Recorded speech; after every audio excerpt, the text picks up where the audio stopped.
Message for Libra today, guys. Para to sa inyo. Message for Libra today. Anong yung situation? Tignan natin ang yung message. Ano man tong message nyo is para to sa inyo today. Para to sa lahat ng Libra. Okay. Libra.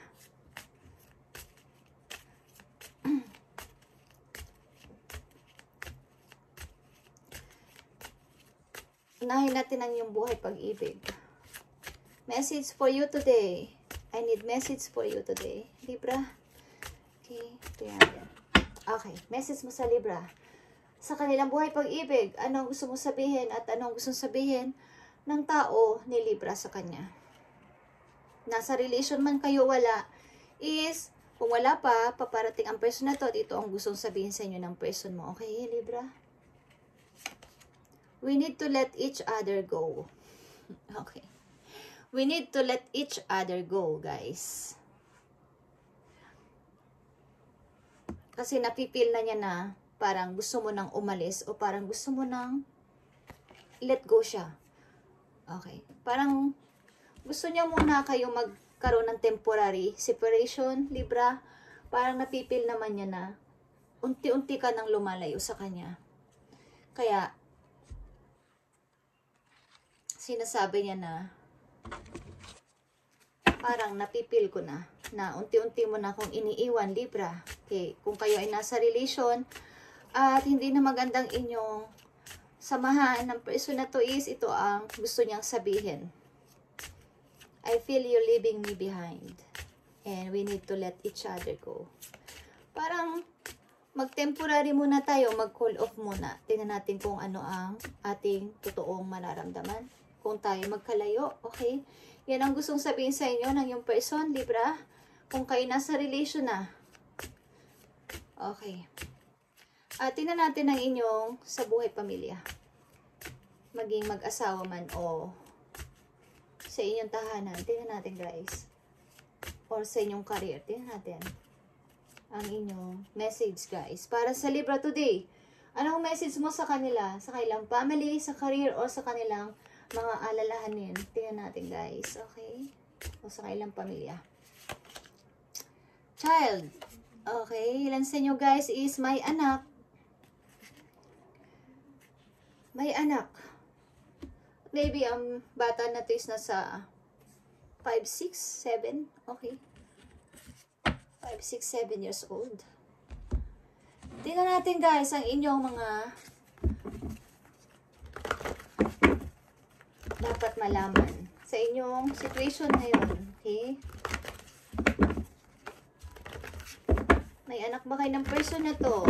At parang gusto niyo na siya munang hiwalayan o parang gusto niyo na munang umalis ng palihim sa tao na to. Tingnan natin, guys, ang inyong message. Message for Libra today. Message for Libra today. Mukhang may naghihintay sa inyo sa malayo na isang person na mayaman o may kaya. Parang ang tao na to is wala siyang, naghihintay siya ng kapalaran niya na makakasama sa kanyang buhay dahil matagal na siyang walang kasama o walang ka-relation at nasa kanya naman na lahat. Okay. Or vice versa. Nasa kanya na lahat pero wala siyang, kulang na lang is pag-ibig. Okay.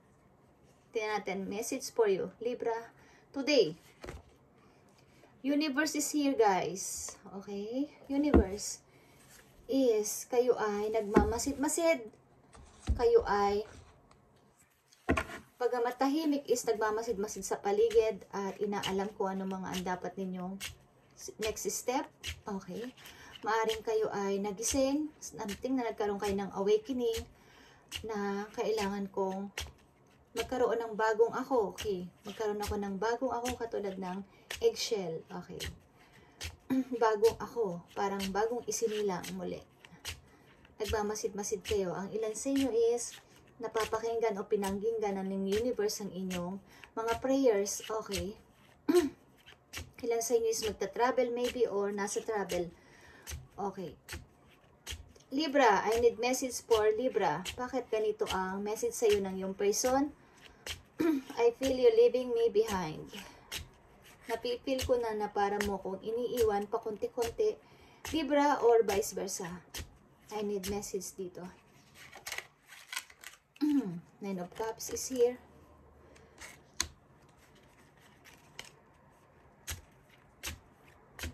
Nine of Cups is here, guys. Uy, uy. King of Pentacles. Mahal na mahal ka ng person na to. At may money ito, like I said. Mahal na mahal ka nito. At lumalayo ka ba sa kanya, Libra? O siya? Siya mismo ang lumalayo sa'yo. Ten of Cups. Okay, guys. Gusto ka nito maging pamilya. Gusto kang makasalan. Gusto kang makasama sa isang bahay. At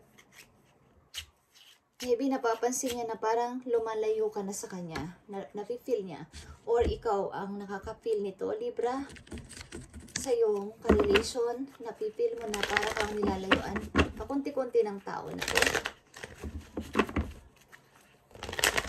Tao na to is maaring may kaya sa buhay, guys. Paulit-ulit ito sa inyo. At malakas ito ngayong buwan and ngayong taon na kayo ay makakakilala at magkakaroon ng magandang buhay at may nagkakagusto sa'yo na isang maganda itong pasimula. May money ang tao na to, guys. Maring kayo ay single mother. Ano na napasirian nyo, Libra. Tingnan natin ang child. Okay, is here ang child. Okay, Queen of Wands. Maaring sobra mong pinaprotektahan ng anak mo, guys, bilang isang mother. Behind the scene, talagang nakaabang ka at nakatingin ka dito sa anak mo na to. Kahit di mo siya kasama, may ilan sa inyo is ipinapaalaga ito sa inyong mga kamag-anak. Kung wala kayo sa tabi ng anak ninyo, maaring may nagbabantay dito o mayroong guardian. Okay, maaring pinaalagaan nyo kung kayo nasa malayo. Isang anak ninyo ay kasama ng inyong magulang, ng inyong kapatid o ng mga relatives, but behind the scene talagang sobrang mahal na mahal nitong anak nyo na to at pinoprotektahan. Okay, the child is here. Okay, the High Priestess is here. Sobrang matalino kayo, guys. Seven of Wands. Okay, sobrang matalino kayo and Ten of Wands is here. Maaling single mother kayo, guys, galing sa isang nasirang pamilya, nasirang relation. At guys, may nagpapahiwatig sa inyo dito na sobrang may kaya ang person na to. Maring ilan sa inyo is overprotective na rin sa inyong anak minsan. But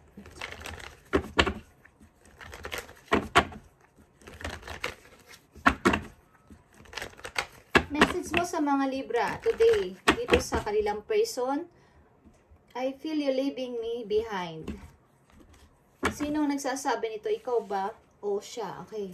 Celebration is here, guys. Okay. Kayo ay ikakasal, guys. Oh my gosh. Eight of Emotion at Eight of Cups, guys. You feel deep longing for something meaningful in your life, in your heart, and you know that there's more cut there. Waiting for you in the world. Okay. Waiting for you in the world.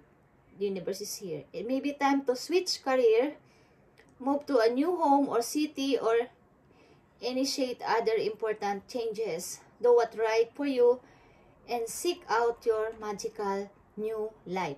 Okay, guys, Libra. Hinihikayat ka dito ni universe ng yung guidance na mag-change o mag-twist ng career o pumunta sa other city like this.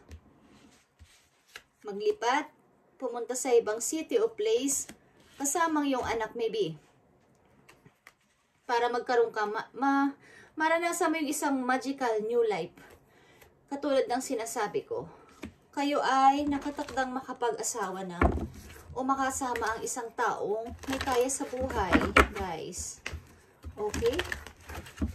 Maaaring kailangan nyo mag-twist o mag-switch ng career, bagong career para sa inyong ikakatagumpay, Libra.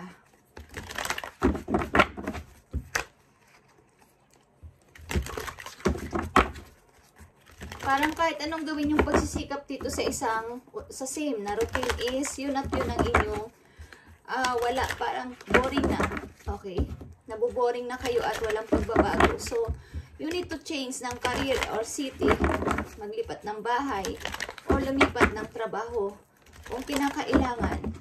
Okay guys, kung may nag-o-offer ng ganito sa inyo is i-grab niyo Libra para sa inyong magical new life. Okay, this is a magical na masasabi or parang fairy tale ang inyong magiging story ng pag-ibig. Okay, Libra, I need message for Libra. I need message for Libra dito sa kanilang, dahil nakatakda kayong makilala ang isang King of Pentacles dito, guys. Yeah, Queen of Ariel.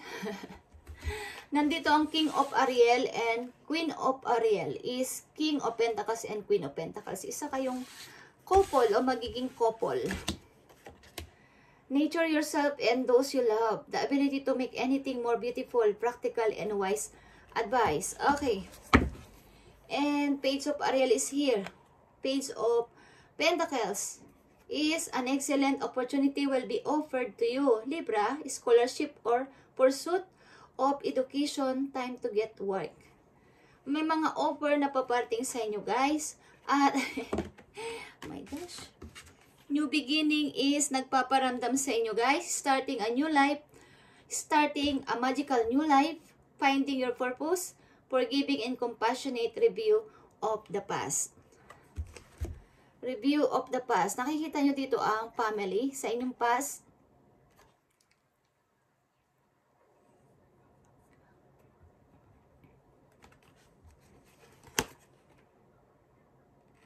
And the light of the end of the tunnel, breath sigh of relief and make new plans, relocation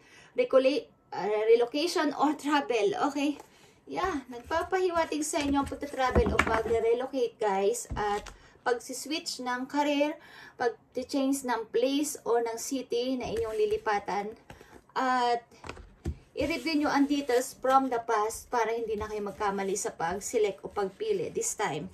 Okay, guys? Kayo ay nakatakdang at nakatakda kayong makilala o makakilala ng isang may kaya sa buhay at mamahalin kayo kahit ano pa kayo. Kahit may anak pa kayo sa una. Okay. So, may nagsasabi dito na I feel you leaving me behind. Parang yung maybe I had behind material things. Maybe ang nagsasabi nito sa inyo is ang inyong dating asawa. Okay. Nagpapaunahan kayo sa isa't isa ng pag-alis kung sino ang mauuna sapagkat nararamdaman na niya na parang iiwan mo na siya o unti-unti mo nang siyang iiwan.